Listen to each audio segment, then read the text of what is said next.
Kung may ilang pangakong natupad mula sa nakaraang SONA ni PBBM, marami pa rin ang naghihintay sa listahan.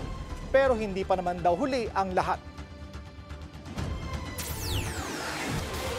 Sa mga ipinangako ni PBBM, pinakahihintay na matupad, lalo na ngayong tag-ulan, ang mga flood control projects. Mahigit 5,500 flood control project ang natapos na at marami pang iba ang kasalukuyang ginagawa sa buong bansa. Marami pa rin po tayong mga lugar na binabaha dito. So marami pong kaming nararanasan na traffic, gawa po ng baha. Sana mapabilis yung paggawa para pagdating ng buhos ng tag-ulan, hindi na tayo babahain. Hindi maperwisyo yung pagbiyahe. Pero mukhang matagal pa bago matupad ito.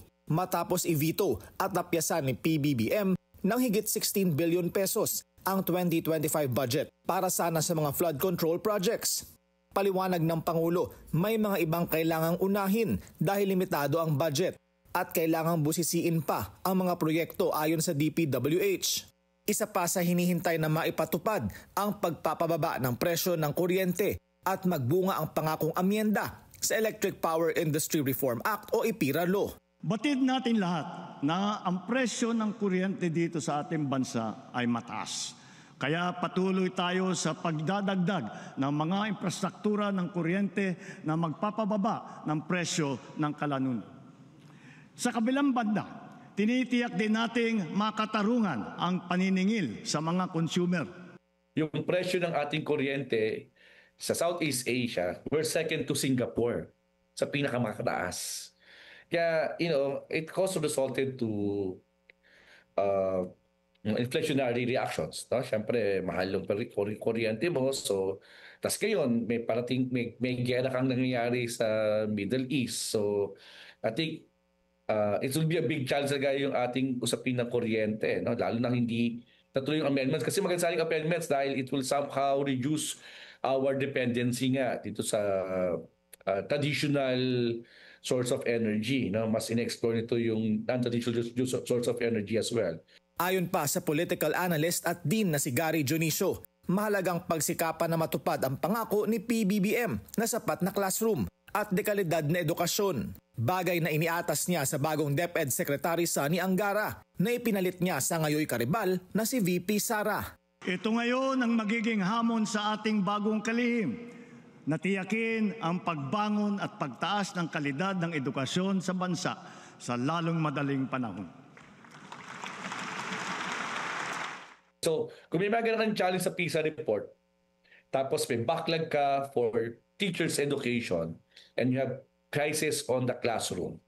So, triple whammy ito ng education crisis. Kaya makita mo maigi, you will see this disconnect. Yung higher education mo, nagko-comply, at least nagko-comply dun sa mga international rankings, pero yung sa ilalim mo, medyo malaki yung pundasyon ng problema, may problema ka sa foundation. So if this will not be addressed in the coming years, at least in the next 3 years, I mean, it will create education divide. Hindi man nakuha ng administrasyon ang inaasahang panalo sa midterm elections at hindi naging kasing lawak ang inaasahang sibakan. Sa tinawag na bold reset sa gabinete, naniniwala si Dr. Junicio na may panahon pa sa nalalabing termino ni PBBM para maipatupad ang mga pangako. Part ito ng administration's trust. No? I mean, all promises made during the SONA should be accompanied with, number one, with a comprehensive program. Yun yung tingin ko naging major problem natin. And of course, the comprehensive program can be effectively implemented by a competent, dynamic, and visionary leaders that can be part of the inner circle of the president, which I think somehow contributed also to some of his failures, no, especially in the election. Dapat din anya mapakinggan ang mga sentimiento at maiparamdam ang mga resulta sa taong bayan.